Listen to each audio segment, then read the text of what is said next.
जय हिंद। आपके अपने चैनल मैथ्स क्लासेस में से ज्ञान चैनल में स्वागत है।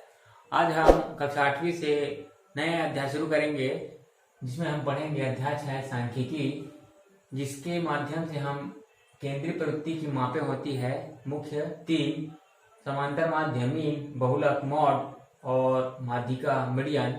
इनके हम सबसे पहले फार्मूला देखेंगे।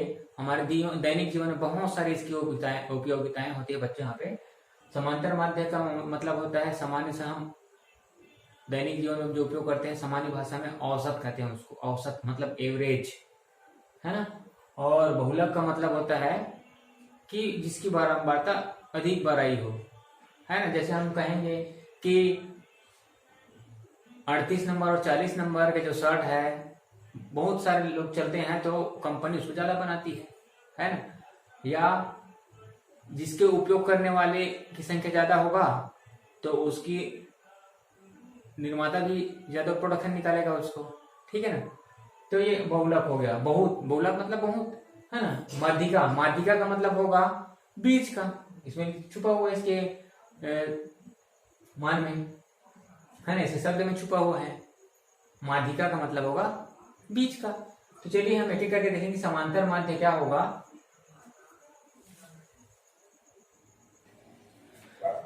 चलिए फार्मूला देखते हैं स्टूडेंट्स। यहाँ पे समांतर माध्य, या जिसको हम औसत कहेंगे, है ना, इसे हम एम से दर्शाते हैं। और समांतर माध्य एम बराबर प्रेक्षणों का योग बटे प्रेक्षणों की संख्या, है ना। प्रेक्षण किसको कहेंगे? जो हमारे पास आंकड़े दिए रहेंगे, नंबर दिए रहेंगे, है ना, उसको हम प्रेक्षण कहेंगे, ठीक है। अब बहुलक का फार्मूला देखते हैं। बहुलक एम बराबर दिए गए प्रेक्षणों में से वह मान जो सबसे अधिक बार आया हो, बहुलक कहलाता है। सबसे अधिक बार आया हो बहुलक कहलाता है। इसे हम एम ओ से दर्शाते हैं। इसका हम एग्जांपल देखेंगे। और माध्यिका, जिसको हम एम डी से दर्शाएंगे, तो दिए गए आंकड़ों को घटते या बढ़ते क्रम में सबसे पहले हमें उसको जमाना होगा, है ना, घटते या बढ़ते क्रम में। उसके बाद व्यवस्थित करने के बाद जो बीच का मान होता है उसको हम कहते हैं बीच का मान, उसको हम माध्यिका कहते हैं। इसको हम एमडी से दर्शाते हैं। किसे दर्शाते हैं? एमडी से दर्शाते हैं। और बहुलक को एमओ से दर्शाते हैं और समांतर माध्य को एम से दर्शाते हैं। लेकिन यहाँ पे माध्यिका में दो फार्मूला है। अगर एन मतलब आंकड़े, जो संख्या दिए रहेंगे, आंकड़े विषम हो तो माध्यिका एमडी का फार्मूला होगा n+1/2 वहां पद का मान, ठीक है। अगर n सम संख्या हो तो md बराबर 1/2 कोष्टक में n/2 वहां पद का मान धन n/2 धन 1 वहां पद का मान रख देंगे तो हमें माध्यिका का मान निकल जाएगा। इससे हम प्रश्नावली में जाएंगे तो इसे अच्छे से क्वेश्चन करेंगे, जिससे आपको क्लियरली समझ में आ जाएगा। तो नमस्कार, मैं यशवंत कुमार वर्मा, आप अपने चैनल में स्वागत करता हूं। हमारे सभी चैनल कक्षा 8वीं के वीडियो को एक साथ देखना चाह रहे हैं तो हमारे डिस्क्रिप्शन बॉक्स में जाइए और आई कार्ड में भी आप जाकर देख सकते हैं। तो चलिए शुरू करते हैं। चलिए हम एक एग्जांपल देख लेते हैं बच्चे। यहाँ पे समांतर माध्य, जिसको हम औसत कहते हैं, तो यहाँ पे हम चयन द्वारा हफ्ते के प्रत्येक दिन का उपयोग किए गए डाटा का विवरण दिया गया है। लॉकडाउन चल रहा है तो अधिकतम मोबाइल से डाटा ज्यादा उपयोग हो रहा है, तो उसके पर्पज में हम एक बताने का प्रयास किए हैं। तो यहाँ पे सोमवार को 500 MB, मंगलवार को 750, बुधवार को 600 और गुरुवार को 350, ये भी 350 है, 350 MB, शुक्रवार को 350 MB, शनिवार को 800 MB और रविवार को संडे के दिन 950 MB डाटा उपयोग करता है। तो यहाँ पे हमें औसत निकालना है ना। तो औसत, जिसको समांतर माध्य कहते हैं, तो फार्मूला क्या है? प्रेक्षणों का योग बटे प्रेक्षणों की संख्या। अब प्रेक्षणों की संख्या हमारे पास 7 है ना, क्योंकि 1 2 3 4 5 6 7 डिजिट है हमारे पास, तो हमारे प्रेक्षणों की संख्या n हो गया। और प्रेक्षणों का योग, तो प्रेक्षणों को हमने जोड़ा तो हमें मिला 4200 MB, और उसको हमें डिवाइड करना है किससे? 7 से। तो जब हम इसको भाग दिए तो 7 × 7 = 7 × 42, मतलब 600 तो औसतन एम का मान कितना है 600 MB। तो चयन द्वारा औसतन रोजाना 600 MB डाटा उपयोग करता है। मतलब क्या हुआ बच्चों, यहाँ पे औसतन का मतलब ये हुआ कि चयन हर दिन 600 MB डाटा उपयोग कर रहा है अपने मोबाइल का। तो इस प्रकार हम देखते हैं दूसरा बहुलक का उदाहरण। यहाँ पे हमें बहुलक का उदाहरण देखिए बच्चों, यहाँ पे तो क्रिकेट खिलाड़ियों के जूतों की माप दिया है जिसमें से बहुलक ज्ञात करना है। मतलब सबसे एक ही नंबर के सबसे ज्यादा कौन से जूते उपयोग में लाते हैं, इसको हमें ज्ञात करना होगा। तो इसके पहले हमें सबसे पहले क्या करना है, इसको बढ़ते क्रम में जमाने पर आंकड़ों को बढ़ते क्रम में लिखने पर हमें ध्यान देना है बच्चों। यहाँ पे बहुलक है, इसमें भी आपको बढ़ते या घटते क्रम में जमाना है। बढ़ते क्रम और मध्यिका में भी आपको बढ़ते या घटते क्रम या घटते क्रम, यहाँ पे हमने बता भी दिया है आपको। हाँ, बहुलक में नहीं बताए थे, लेकिन हमें बहुलक में भी बढ़ते या घटते क्रम में करना है और माध्यिका में भी तो करना ही पड़ेगा। तो बढ़ते क्रम में करेंगे मतलब क्या होगा, सबसे छोटे को पहले लेंगे। तो सबसे छोटा पहला क्या है, देखिए 4 है, तो गोला लगाते जाइए 1 2 3, 3 बार आए 4, तो 4 1 2 और 3। उसके बाद 5 को देखते हैं, 1 2 3 4, 1 2 3 और 4। इसको भी गोला लगाते हैं 1 2 3 और 4, ताकि पता चल जाए कौन कौन छूटा है। उसके बाद 5 के बाद 6 नंबर का 1 दिख रहा है, 1 और ये 2, 2 टाइम 1 और 2।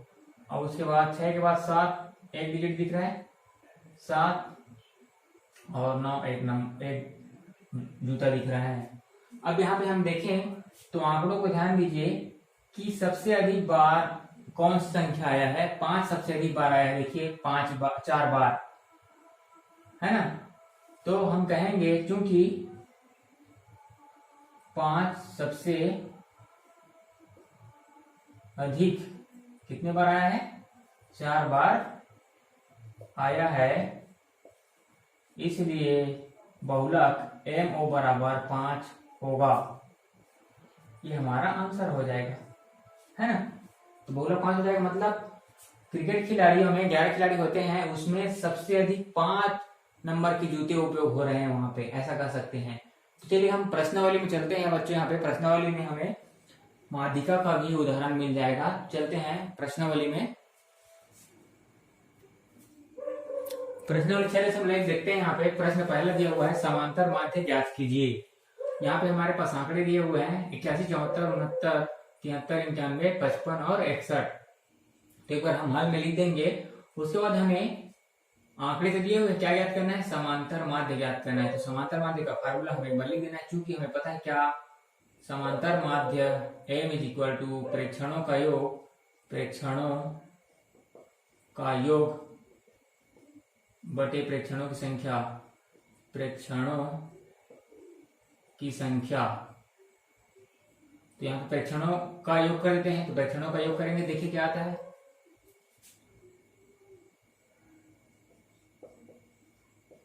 प्रेक्षणों का योग चलिए कर देते हैं, 81 प्लस 74 प्लस 69 प्लस 73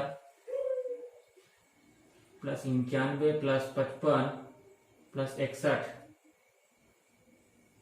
इसको जोड़ देंगे। और प्रेक्षणों की संख्या कितना है, प्रेक्षणों की संख्या गिन लेते हैं। यहाँ पे 1 1 2 3 4 5 6 7 प्रेक्षणों की संख्या है, ठीक है ना। प्रेक्षकों की संख्या 7 है। तो अब इसको हम जोड़ देंगे। तो जोड़ेंगे तो कितना आएगा,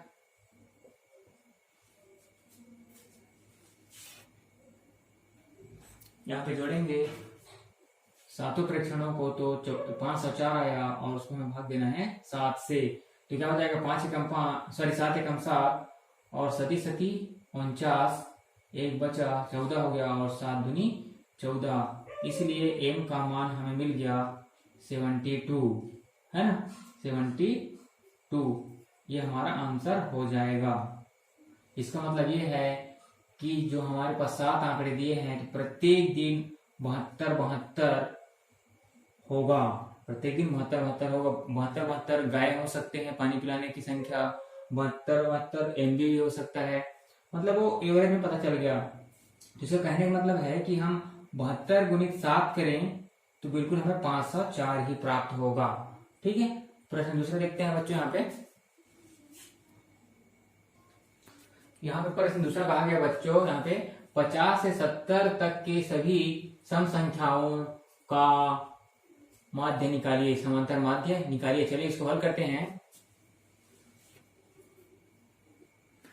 यहाँ पे 50 से 70 तक के आंकड़ों को लिखे बच्चों। यहाँ पे तो कितने आंकड़े होंगे? 1 2 3 4 5 6 7 8 9 10 11 है ना। सम संख्याओं का जो आंकड़े हैं उसको हमने लिखा 50 से, देखिए 50 से 70 तक की सम संख्या।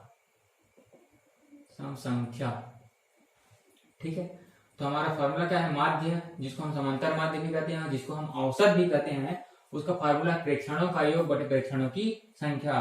तो हम 11 प्रेक्षणों को जोड़े हैं, तो जोड़े तो 660 आया। और प्रेक्षणों की संख्या कितनी है? गिने भी 11 प्रेक्षणों की संख्या है। तो फॉर्मूला में मान रख देंगे बच्चों यहाँ पे। तो क्या हो जाएगा? m बराबर 660 बटे 11। टेबल पढ़ दीजिए, 11 कम 11 और 11 छके 66 और 11 शून्य 0, इसलिए माध्य बराबर 60। इसका मतलब ये है कि सभी में 11 बार 60 जोड़ेंगे तो भी 660 ही आएगा, है ना। नेक्स्ट क्वेश्चन देखते हैं।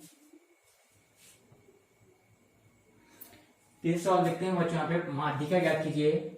आंकड़े दिए हुए हैं 4 5 10 6 7 14 9 और 15, ये आंकड़े हैं। तो सबसे पहले हमारा काम क्या रहता है? यहाँ पे माध्यिका ज्ञात करना है या बहुलक ज्ञात करना है। तो सबसे पहले हमें आंकड़ों को आरोही क्रम, जिसको कहते हैं बढ़ते क्रम में व्यवस्थित करने पर, है ना, आरोही जिसको हम कहेंगे बढ़ते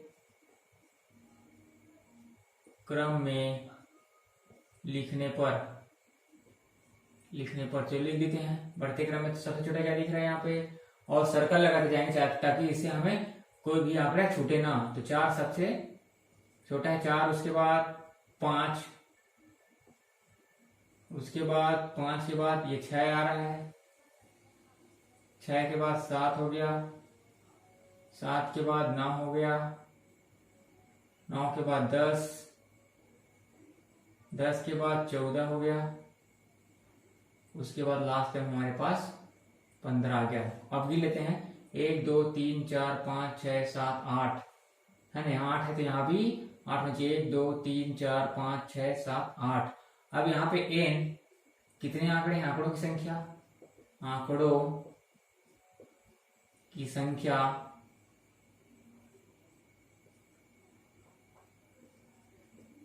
की संख्या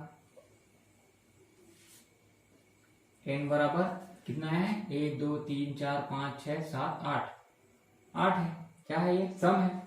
तो हमें ध्यान देना है बच्चों यहीं पे कि हमें माध्यिका में 2 फार्मूला है, सम होता है तो दूसरा होता है, और विषम होता है तो क्या होता है? तो सम होता है तो फार्मूला आएंगे n is equal to some संख्या, इसलिए माध्यिका का फार्मूला होगा 1/2 n/2 वापद का मान धन n/2 धन 1 वापद का मान। ये हमारा फार्मूला हो जाएगा। तो चलिए हम रखते हैं यहाँ पे माध्यिका बराबर 1/2 n/2, मतलब n का मान हमारे पास 8 है, 8/2 वापद धन 8/2 धन 1 वापद। तो आगे हम करते हैं माध्यिका बराबर 1/2 8/2 मतलब 2 एकम 2 चौक 8, मतलब चौथा वहां पर प्लस यहाँ पे 8 एकम 8 सॉरी 2 एकम 2 चौक 8 और धन 1 कितना हो गया, 5वां पद है ना। यहाँ पे लिखते हैं 2 एकम 2 चौक 8 4 धन 1 5 हो गया। तो यहाँ पे लिख दिए हैं 5वां पद का मान। तो चलिए रखते हैं यहाँ पे बच्चों MD बराबर 1/2। अब चौथा पद हमें गिनना होगा। यहाँ पे जो हमने आंकड़ों को क्या किया, बढ़ते क्रम में किया, तो गिनेंगे 1 2 3 और 4। तो यहाँ पे चौथा जगह में लिखेंगे हम क्या क्या है 7 धन 5वां क्या आएगा 9। अब इसको हम हल कर देंगे तो आगे क्या हो जाएगा, MD बराबर 1/2 और 7 में 9 जोड़ेंगे तो 16 हो जाएगा, अर्थात MD बराबर 1/2 गुना 16, 2 एकम 2 और 2 अट्ठे 16, अर्थात हम कहेंगे कि MD का मान MD बराबर 8 आंसर हो जाएगा। MD बराबर 8 आंसर हो जाएगा। चलिए नेक्स्ट क्वेश्चन देखते हैं बच्चों। यहाँ पे चलिए चौथा क्वेश्चन देखते हैं बच्चों। यहाँ पे एक कक्षा के 11 छात्रों का भार किलोग्राम में दिया हुआ है। सभी किलोग्राम है 25, 27, 29, 32, 30, 28, 26, 31, 35, 41 और 34। तो सबसे पहले हमें इसको लिखना होगा हल के बाद सेम टू सेम, और उसको आंकड़े को घटते या बढ़ते क्रम में लिखना है। तो हम यहाँ पे लिखें बढ़ते क्रम में लिखने पर। तो बढ़ते क्रम मतलब सबसे छोटा को पहले लिखेंगे। तो देखिए सबसे छोटा क्या दिख रहा है, 25 दिख रहा है, हाँ 25। तो यहाँ पे हम लिखेंगे 25, गोला लगा दीजिए ताकि हम भूले ना उसको काउंट करने में। 25 के बाद क्या आ जाएगा, ये 26 दिख रहा है, 26 एक ही बार दिख रहा है, ये भी 26।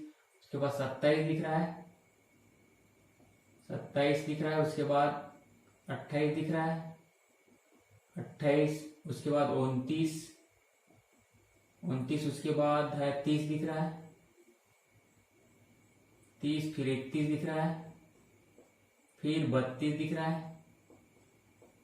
उसके बाद 32 के बाद सीधा 35 आ गया, 32 के बाद सॉरी 34 आ गया, 34। 34 के बाद है 35 और लास्ट नंबर बचा हमारा 41। तो 11 भार है, तो 11 भरे भी होने चाहिए। गिन लेते हैं 1 2 3 4 5 6 7 8 9 10 11 11 भार हो गया यहाँ पे। तो यहाँ पे हम कहेंगे आंकड़ों की संख्या n बराबर क्या हो गया 11। 11 क्या है, सम है कि विषम? तो ये क्या है, लिख देते हैं विषम। तो विषम संख्या है बच्चों, यहाँ पे विषम संख्या है तो हम विषम वाला फार्मूला लगाएंगे। तो चलिए, चूंकि हमें पता है विषम वाला फार्मूला के लिए क्या होता है, माध्यिका MD बराबर, तो यहाँ पे चलिए शुरू करते हैं। यहाँ पे MD बराबर n का मान हमारे पास 11 धन 1/2 वां पद का मान मीडियन इज इक्वल टू 11 में जोड़ेंगे तो 12/2 वां पद